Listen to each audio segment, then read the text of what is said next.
Hello and welcome to G Fun Facts Online. Look around you. Chances are you can see at least 5 things made of plastic. It's in our phones, our cars, our clothes, and the packaging for our food. It's a miracle material, cheap, durable, and incredibly versatile. But this miracle has a dark side. Every year, we produce about 380 million metric tons of plastic. To put that in perspective, that's roughly the weight of the entire human population. And a staggering 79% of all the plastic ever made is now sitting in landfills or polluting our natural environment. It's choking our oceans and breaking down into microplastics that have infiltrated every corner of the planet, from the top of Mount Everest to the bottom of the Mariana Trench. For decades, we've been told recycling is the answer. But here's a hard truth. Most recycling isn't really recycling, it's downcycling. When we melt down a plastic bottle, the material quality degrades. It gets turned into something of lower value, like carpet fiber or a park bench, which can't be recycled again and eventually ends up in a landfill anyway. Less than 20% of our plastic waste is actually recycled. It's a leaky, inefficient system. But what if we could change the rules of the game? What if we could take that discarded plastic bottle and not just give it a second life, but a better life? What if we could reach into its very molecular structure and sculpt it into something more valuable than it was to begin with? This isn't science fiction. This is the new era of plastic upcycling. Today, we're going to explore how we can sculpt our plastic waste from within. The core idea that changes everything is moving from a linear economy to a circular one. The old model is take, make, dispose. We take resources like fossil fuels, make plastic, and then throw it away. A circular economy aims to close that loop. It's about reusing, repairing, and keeping materials in circulation at their highest possible value for as long as possible. Upcycling is the key to this for plastics. It's a philosophy that sees waste not as an endpoint, but as a resource. It's a fundamental transformation at the molecular level. Think of it like this. Traditional recycling is like taking a crumpled piece of paper and trying to smooth it out. It's never as good as the original. Upcycling is like taking that same crumpled paper, breaking it down into its raw pulp, and then using that pulp to create a stronger, more beautiful piece of artisan cardboard. We're not just melting and remolding. We're deconstructing and rebuilding. And to do that, we need a powerful set of tools, an alchemist's toolkit for the 21st century. This toolkit is broadly divided into 2 approaches, chemical and biological upcycling. Let's start with the chemical methods. These are powerful techniques that use chemistry to break down plastic's long, tough polymer chains into their fundamental building blocks. One of the most prominent methods is called pyrolysis. The name might sound complex, but the concept is fire without the flame.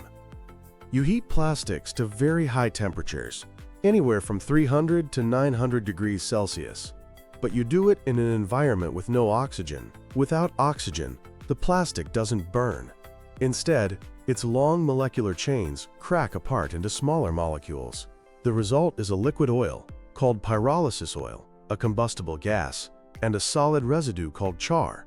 Pyrolysis is a workhorse because it can handle mixed plastic waste, the jumbled mess of different plastic types that clogs up traditional recycling centers. That pyrolysis oil can then be refined into fuels like gasoline and diesel, or, even better, used as a chemical feedstock to create brand new virgin quality plastics. Scientists are even making this process more efficient by using catalysts, which are like molecular matchmakers that guide the chemical reactions to produce more of the valuable oil. Companies like Resonergy are developing pyrolysis systems that are not only energy efficient, but also profitable, turning worthless plastic into valuable commodities. Next in our chemical toolkit is gasification. This is another high-temperature process, but instead of avoiding oxygen, it uses a very controlled amount of it, along with steam or air. This doesn't burn the plastic either. Instead, it converts it into a valuable gas mixture called syngas, which is mostly hydrogen and carbon monoxide. Why is syngas so special? Because it's an incredibly versatile, chemical building block.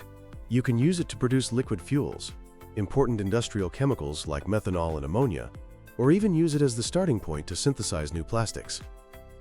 Like pyrolysis, gasification is great for handling contaminated and mixed waste streams that other methods can't touch.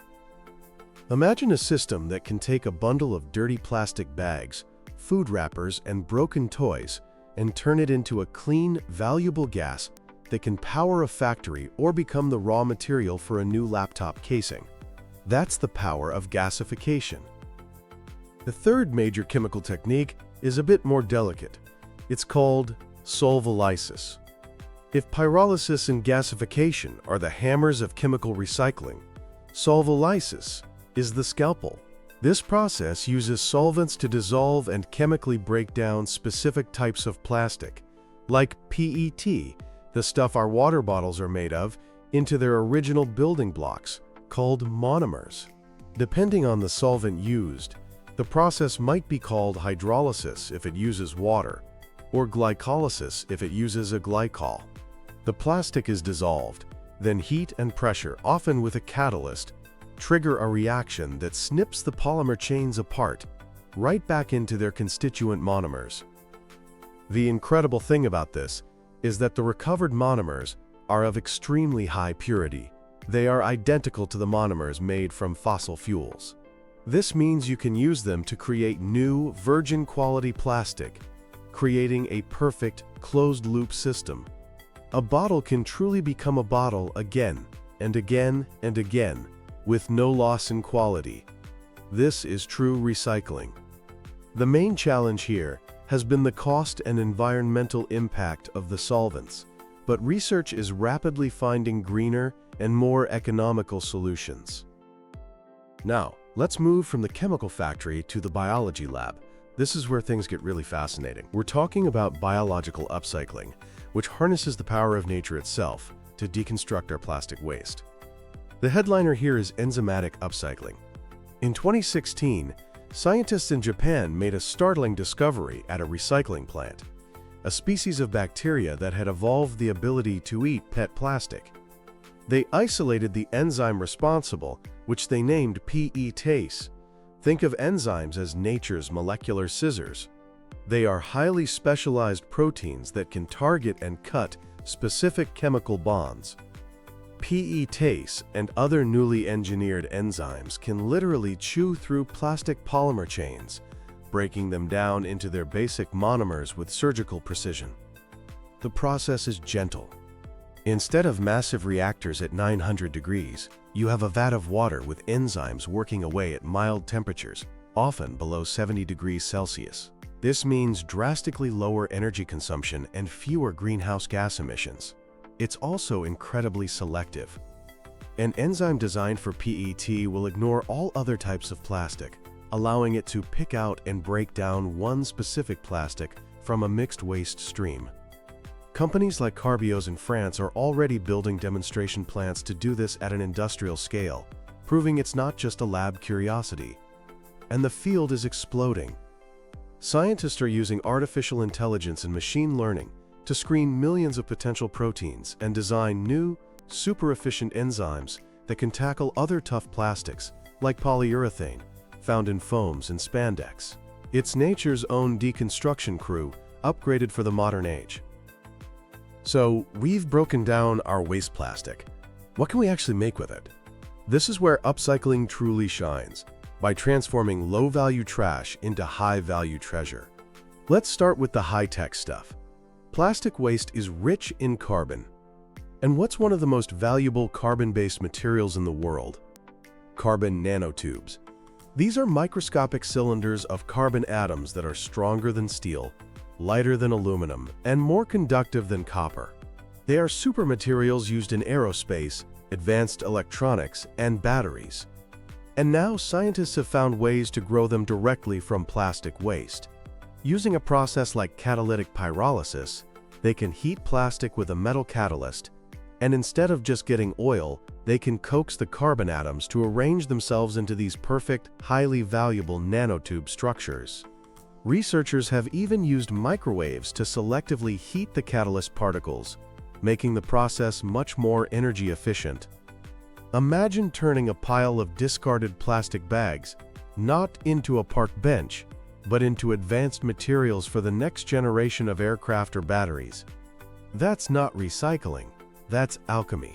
But upcycling isn't just happening in high-tech labs.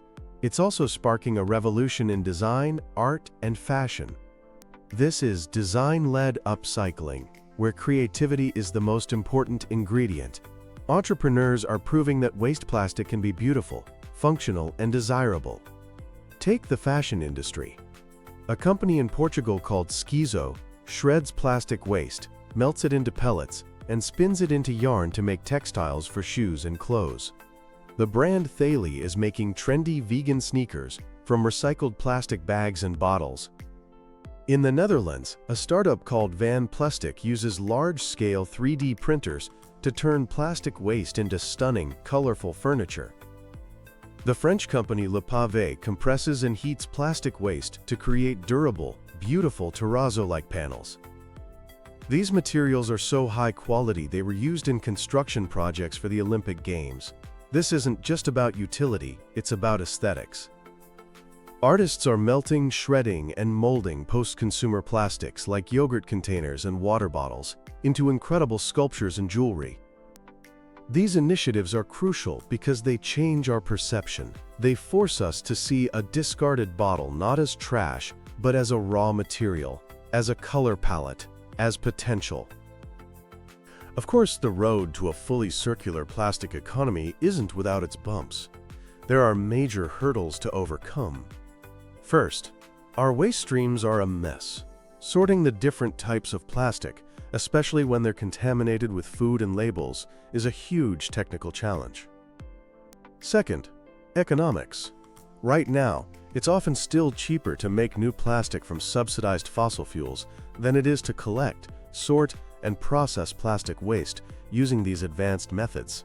The price of oil has a huge impact on the viability of recycling. Third, scalability. Many of these incredible technologies are still in their early stages. Moving from a lab bench or a pilot plant to a global industrial scale requires massive investment in research and infrastructure. Finally, we need supportive policies.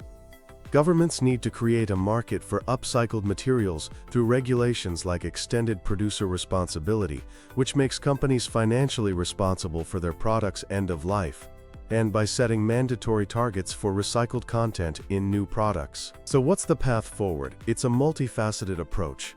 We need continued innovation. Scientists are using AI not just to discover new plastic-eating enzymes, but also to improve sorting technologies with advanced computer vision and to predict the properties of new materials created from waste. We also need a fundamental shift in how we design products in the first place.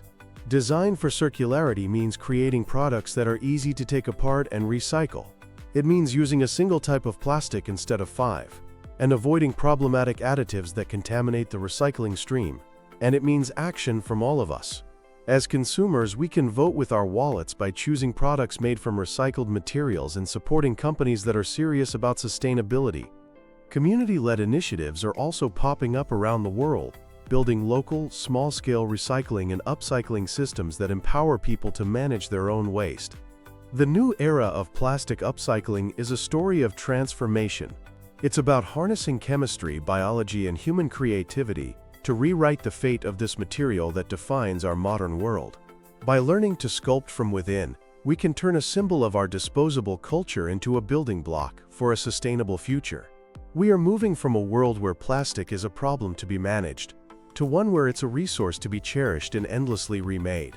The fiery reactors of pyrolysis, the molecular scissors of enzymes, and the vision of designers are all part of this revolution.